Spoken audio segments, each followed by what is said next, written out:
എന്തോന്നടേ, തനിക്കെന്ത് പറ്റി? നീ കരയാതെ കാര്യം പറടാ. ആശാൻ പറഞ്ഞു തന്ന സൂത്രത്തിൽ പ്രയോഗിക്കാൻ പോയ എന്നെ ആ ചിന്നനും കൂട്ടുകാരും ആട്ടി ഓടിച്ചു. ആകെ ചമ്മിപ്പോയി. ഓഹോ, വന്ന് എന്റെ ശിഷ്യനോടാണോ അവന്മാരുടെ കളി? എല്ലാത്തിന്റെയും കഥ ഞാനിന്ന് കഴിക്കും. ഇപ്പോൾ തന്നെ പോയി പകരം വീട്ടാശാനെ. ഞാൻ പോകുന്നു. അല്ലെങ്കിൽ പിന്നെ പോകാം. എന്താ ആശാനെ നിന്നത്? അത് പിന്നെ ഇന്ന് ചൊവ്വാഴ്ചയല്ലേ, നമുക്ക് നല്ല ദിവസം നോക്കി പോകാം. ഇന്ന് ബുധനാഴ്ചയാണ് ആശാനെ, ധൈര്യമായിട്ട് പോയിക്കോ. ബുധനാഴ്ചയാ? അതെ, പിന്നെ ഇന്ന് ബുധനാഴ്ചയാണെങ്കിൽ ഇന്നലെ ചൊവ്വാഴ്ചയാണല്ലോ. റിസ്ക് എടുക്കണ്ട, പിന്നെ പോകാം.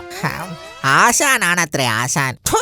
Hello mister Chudayippan, congratulations. എന്താ കാര്യം? അതൊക്കെ ഉണ്ട്. ഞങ്ങൾക്ക് ഈ കാട് മടുത്തു. വേറെ എവിടേക്കെങ്കിലും പോയാലോ എന്ന് ആലോചിക്കുക. വളരെ നല്ല കാര്യം. വേറൊരു സ്ഥലത്തേക്ക് നിന്നെ എത്തിക്കാനാ ഞങ്ങൾ വന്നത്. എന്ത്? നിങ്ങളെന്താ ഇങ്ങനെ അന്തവും കുന്തവും ഇല്ലാതെ സംസാരിക്കുന്നത്? അതേടാ, നിന്നെ ഞങ്ങൾ ഇന്ന് വേറെ ലോകത്തേക്ക് പറഞ്ഞയക്കും, പരലോകത്തേക്ക്. നിങ്ങൾ എന്തൊക്കെയാ പറയുന്നത്? നീ എന്താ വിചാരിച്ച്? ആ കുഞ്ഞൻ മുയലിനെ ഞങ്ങളെ കൊണ്ട് കൊല്ലിച്ചതും പോരാ, ഞങ്ങളാ കൊന്നതെന്ന് ആ ശാലുക്കുരുവിയോട് പറയുകയും ചെയ്തു. നീ എന്താ വിചാരിച്ചേ ഞങ്ങളൊന്നും അറിയില്ലെന്നോ? എന്റെ ആഗ്രഹം സാധിപ്പിച്ചു തന്ന ചിന്നനും മിട്ടുവിനും നന്ദി. ഞങ്ങൾ ഗ്രാമത്തിലേക്ക് തിരിച്ചു പോകുകയാണ്.